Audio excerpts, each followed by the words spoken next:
Hai semua, mari kita analisa chart Bitcoin untuk hari Kamis tanggal 13 November. Jadi sekarang aku ada di time frame weekly dan bisa kita lihat sekarang Bitcoin sedang turun ya.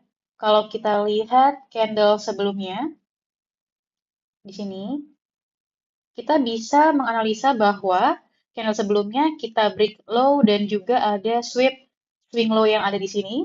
Dan OPEC kita ada di area B, tapi dia sangat mepet dengan equilibrium yang menjadikan minggu ini potensinya bisa saja kita menargetkan PWL atau previous week low atau bahkan kita hanya konsolidasi karena kita memang sudah mencapai salah satu key level di higher time frame.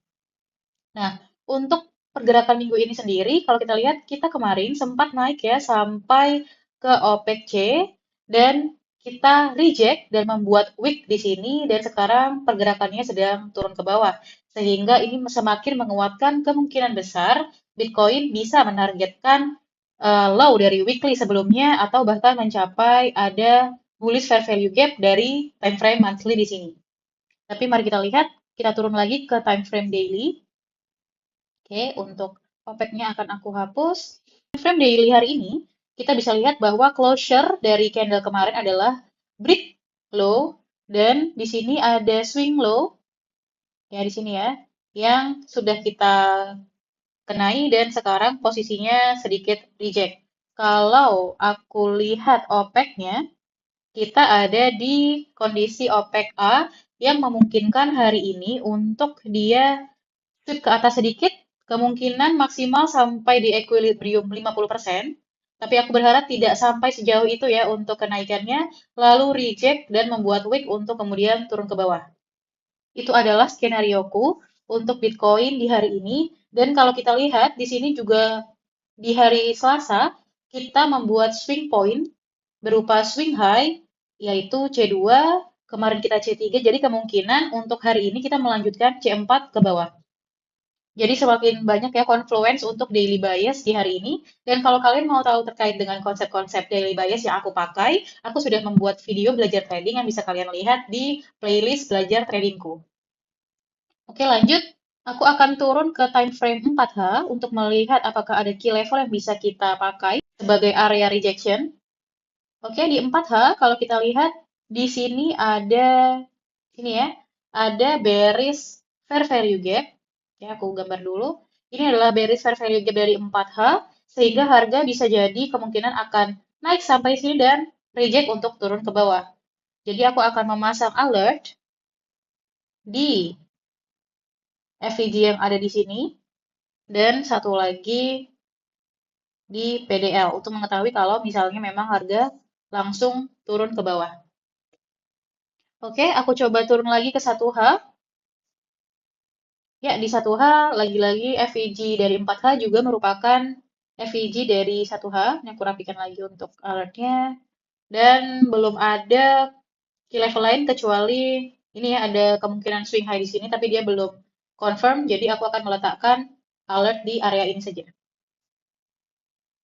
Oke, jadi seperti itu untuk hari ini. Oh iya, kalau kita lihat lagi di hari ini, ya di economic calendar, hari ini juga ada news inflation dari US yang memungkinkan pergerakan chart di nanti malam sekitar jam 20.30 itu akan sangat volatil. Tapi tidak masalah, karena jujur aku sendiri tidak begitu memperhatikan news, tapi murni melihat price action dan menjadikan news sebagai aware saja. Jadi mari kita tunggu dan lihat nanti. Ya, baru saja Bitcoin itu tag fair value gap di 4H dan 1H. Jadi sekarang aku akan menunggu kalau Bitcoin nantinya ini ya, break dari open candle ini, candle jam 7, dan dia membentuk CISD, maka aku akan entry short seperti ini. Kurang lebihnya seperti ini.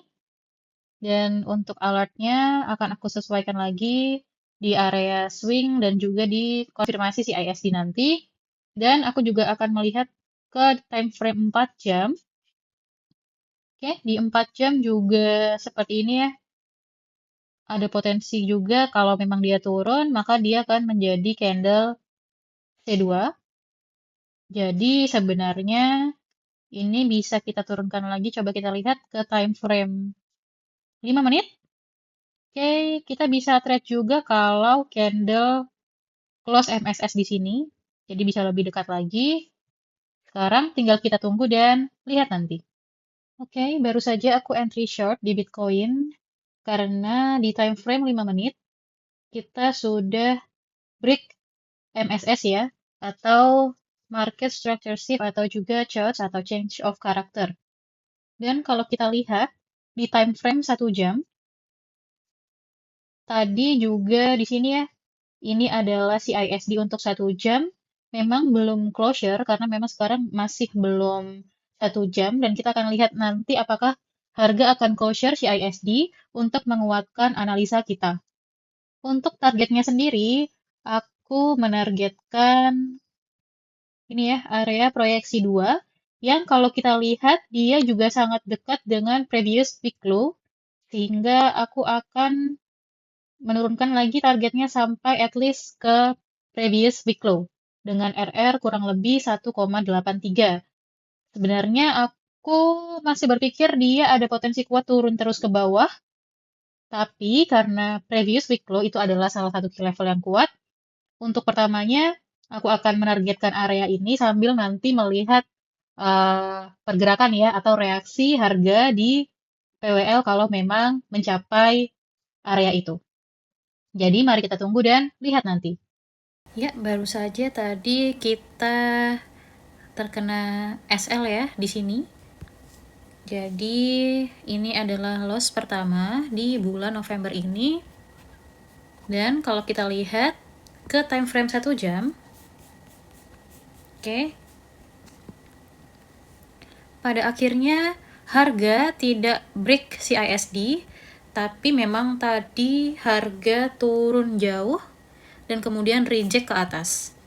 Jadi kemungkinan kalau kita lihat lagi memang sepertinya harga bereaksi terhadap rejection block ini, yang juga merupakan rejection dari, kalau kita lihat ya di daily ada rejection block juga di sini. Biasanya aku memang baru akan memperhatikan rejection block kalau harga sweep di area PDL, tapi untuk hari ini harga tanpa sweep sudah langsung reject ke atas, dan it is what it is. Aku merasa untuk trade hari ini cukup baik karena secara keseluruhan sesuai dengan rule yang aku pakai, dan untuk close hari ini adalah sebesar ini, yang juga masih masuk ke dalam batas dari maksimal lossku untuk per trade-nya. Oke, jadi kita lihat lagi apakah sampai dengan malam nanti masih ada potensi trade lain atau tidak. Tapi kemungkinan besar aku sudah keluar ya dari market hari ini karena bias dan kondisi price action tidak lagi selaras, sehingga aku akan menunggu potensi trade di besok harinya. Oke, terima kasih. Thanks for watching. See you di next video.